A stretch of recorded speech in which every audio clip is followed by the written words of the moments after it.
The RTX 4070 launched. At least I think it did. Intel's canceling their GPU, and AMD thinks you're a big dummy if you're buying NVIDIA. Let's get into the hot news, everybody. I'm your Brent host. We're going to be going over the hottest tech news I can find on the internet this Wednesday, April 12th, 2023, while you enjoy your breakfast. And we've got details coming out about the RTX 4070. Likely, you're seeing this episode of Hot News after you have watched reviews of the Founders Edition plus regular performance of the RTX 4070. I have not signed an embargo with NVIDIA, so I don't have a card. I don't know anything about these besides what I can find out beforehand. And what we're seeing is that, yes, this is about where we were expecting the GPU to fall into line. Obviously, let me know if I'm off base with how I'm assessing the 4070, but it does look like it's roughly performing equivalent to an RTX 3080 in just regular gaming performance. And then it has all of the DLSS 3 enhancements. It's a little bit more power efficient. It kind of fills a decent sweet spot at the $499 price point, but at $599 is a little harder of a pill to swallow. Additionally, there should be two launch lineups. You're supposed to have the underclocked or regular version of the 4070 today, with the faster ones having a review embargo lifted tomorrow,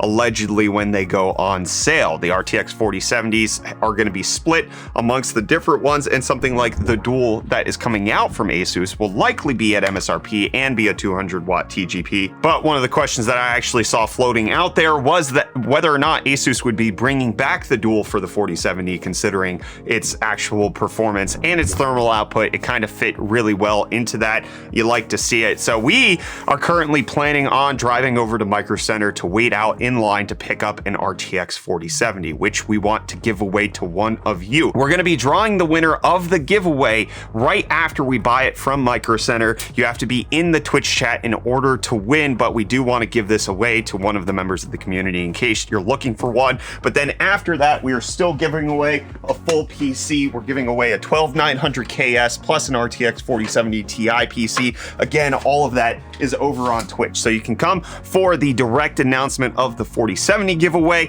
but then additionally we'll have the 4070 Ti giveaway rolling thereafter. All of it's taking place on Twitch. Would love to have you over there in case you're interested in winning a new PC or a graphics card. Either way, we're anticipating that based on other past launches NVIDIA's had, the GPU should go on sale at 9 a.m. Eastern on Thursday. It's hard to say whether or not that's going to line up, but you have to be watching the stream in order to actually win it. But any time you spent in the stream will be counted towards that PC giveaway that we're doing. So there's a whole reason to stay, participate, even if you're not there for the 4070. But one of the things that I am desperately going to be missing when we go to wait out over at Micro Center for this is my bed, because it's actually today's video sponsor, Alyx Sleep, and their mattresses. I've been rocking one of these Dusk Luxe king size mattresses for nearly 2 years at this point, and I just despise every night I cannot spend in this bed. Kyler, don't I complain a lot? Yes. Because I love my Alyx Sleep mattress, and I believe that you will too, because their premium mattress is customized to fit your needs that conveniently ship to your door. You can take their Alyx Sleep quiz,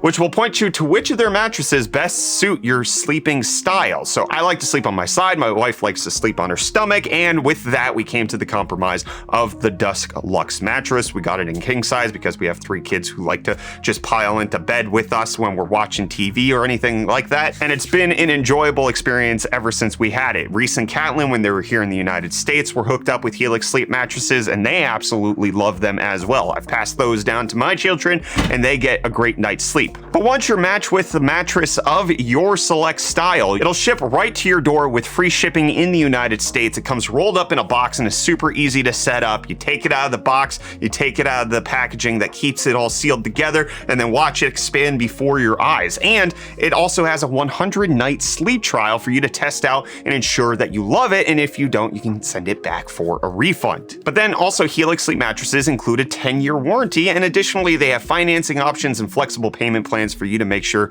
that you're getting a mattress that suits your needs. And if you want to get your own Alyx Sleep mattress, you can check them out at the link in the video description, alyxsleep.com/UFD, to get 20% off your Alyx mattress, plus get 2 free pillows, which, Kyler, we're going to be using those when we wait out overnight. I'm bringing my pillows.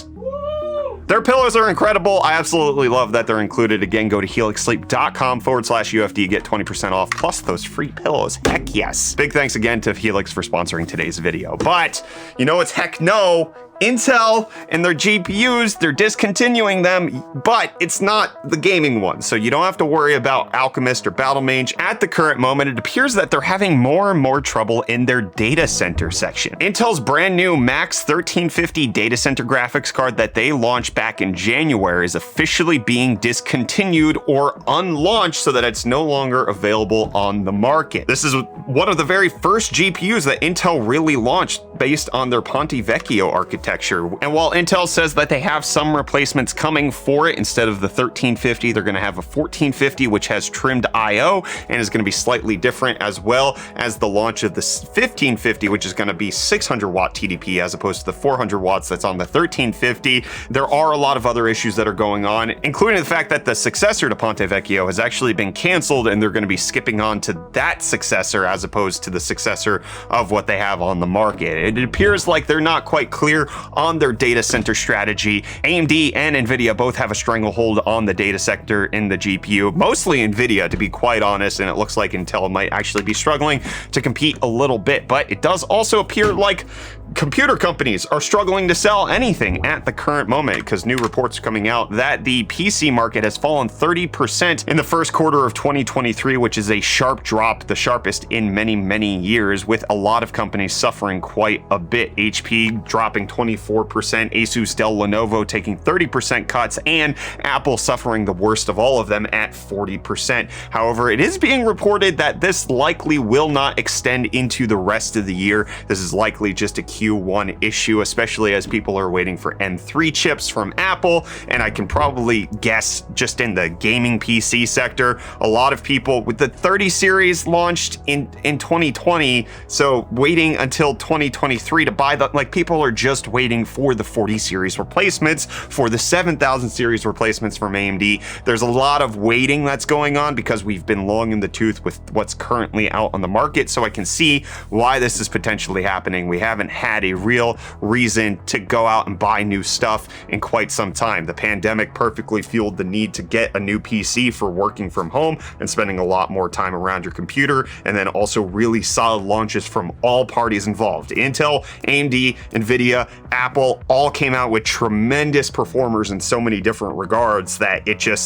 it made the upgrade cycle last a little longer. So I think probably later this year, next year, we should start seeing more people picking up computers, because it's going to be about that time, which is what it is for Reese with UFD Deals, because we're at least going to try to do our part to stymie the death of the PC industry. Yo, welcome back to UFD Deals, bringing the hottest tech deals out on the internet. I'm Reese, I'm back in Pretoria, I'm no longer on the run, but I'm running straight into these deals. Because first up, we have the iconic set of Corsair Vengeance LPX. This 32 gig kit of DDR4 is running at 3200 megahertz at CL16, and you can pick it up for only $67.99, which is $47 off or 41% off, whichever you like the sound of more. But then next, we have the NZXT H5 Elite. This compact ATX mid-tower case is going for only $89.99, which is $50 or 36% off for the black version specifically. And those are the deals for today. You can find these and more linked in the video description down below. But until next time, I'm gonna hand you off back to Brave for the rest of your hot news. Cheers. Thanks, Reese. You know what else is a great deal? Extra upload on Discord. Kyler, you can upload more on Discord. Finally. So many green M&Ms.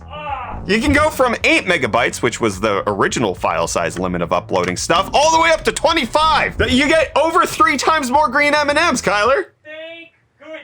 No, thank Discord. Thank you, Discord. Thank you, Walpus. This is just for anybody who has the base plan of Discord, also known as the free plan. If you have Nitro Basic, it gets you up to 50 megabyte uploads, and then if you have their regular Nitro, you go all the way up to 500 megabyte uploads, so it does look like they're increasing the number across the boards. But speaking of increasing things, the amount of people who might be able to play Half-Life Alyx, which was Valve's VR version of Half-Life that came out when they launched the Index, well, it now can officially, or unofficially rather, be played without a VR headset. There has been a mod called No VR that's been developed for Half-Life Alyx. We've talked about it in previous episodes of Hot News, but now for the first time ever, the entire game is playable from start to finish with no VR. It is wonky. It's not quite fully fleshed out to be a great experience on mouse and keyboard, but in case you don't want to buy a VR headset, but you did want to play this game, it might be the time to check it out. And another game getting an update, this one official, the path tracing update to Cyberpunk is now officially out, came out yesterday,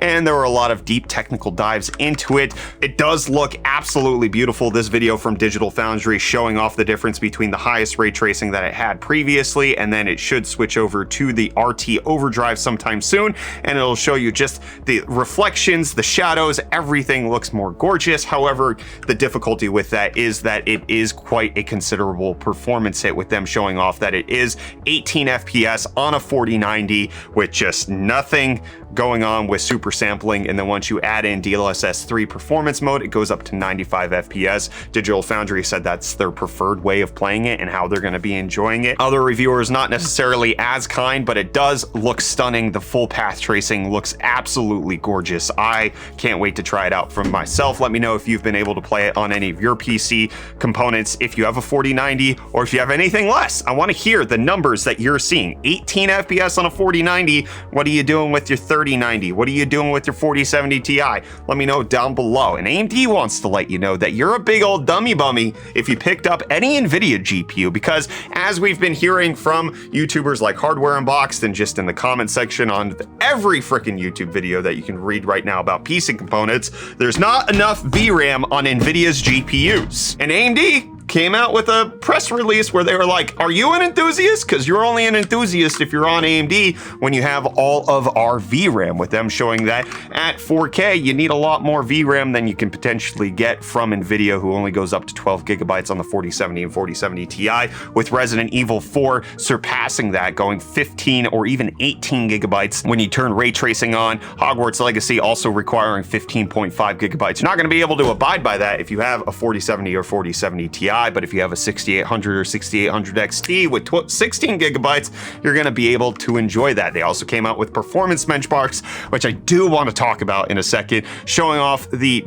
at least price comparison difference between something like a 6800 XT versus a 3070 Ti, the 6950 XT versus a 3080, the 7900 XT versus a 4070 Ti, and the 7900 XT versus a 4080, just showing, based on what they're saying, the VRAM at 4K, it's a much better performance setup if you go with AMD. But there are just a few issues with these slides. It is a very stacked deck that AMD is presenting themselves in the best light possible. The 3070 Ti did not launch at the same price as the 6800 XT. And in fact, I don't think you can find a 6800 XT easily for that price right now. You can't find a 3070 Ti either because NVIDIA has discontinued them. 3070 Ti launched for $40 less than what they're quoting, and the 6800 XT launched for $70 more than what they're quoting. So the price difference and the performance per dollar assessment that they're doing might be relevant a little bit in current conditions, but at the same time, they're comparing a discontinued graphics card to a setup that doesn't really exist. The 6950 XT, I actually think that they're doing the wrong thing here, because the 6950 XT, you can find that bad boy for $599 as of yesterday over on Newegg. It's actually cheaper than what they're showing, which is the exact same price point we're expecting the 4070 to launch at, which should be comparable to the 3080. This is a much better deal in AMD's favor. The 6950 XT, they're still producing it. Obviously, they couldn't put the 4070 in this graph, but I think they're selling themselves a little bit short on the 6950 XT. But again, you also have to consider that that might be the case right now. This was not the case when these cards launched. The 6950 XT launched for $1,000. The 3080 launched for $699. They were in completely different classes. So yes, now we have the benefit of hindsight. Yes, now we have the benefit of looking at where we are in the current market, but at the same time, it's not quite as easy to say you were an idiot if you bought a 3080 versus a 6950 XT, because they were just in two different price categories. The 7900 XT, again, AMD selling themselves a little short. Nobody's selling this for $850. You can't buy nobody's buying these, so you can actually get them for $799. So I think it's a little bit better in AMD's favor here. And then I think the last slide with the XTX, this one makes a lot of sense. Let me know if you agree with this. Obviously, the conversation surrounding VRAM has been picking up been going very hot and heavy. I do understand where people are coming from thinking that they desperately need more VRAM, but at the same time, there is a little bit of disingenuousness that's going on with this conversation because you're realistically not running a lot of these games at the settings that are going to max out your VRAM, and you're actually just enjoying it at lower settings so that you can get the higher FPS, and that's going to tax your VRAM a little bit less. You're going for FPS, you're not going for max settings. It creates a different scenario where, yeah, probably 12 gigabytes is going to be okay if you're not trying to push it as far as you could possibly go. But different strokes for different people who like different ways of playing video games. That's what everybody always says. Isn't that right, Kyler? Yes, sir. Let me know what you think about all of this down below in the comments, and I'll let you know that we'll be back with more hot news tomorrow. Don't forget to come join us on our stream for the 4070 Ti giveaway that we'll be doing at some point, as well as the 4070 Micro Center purchase that we're going to be embarking on. Would love to have you there.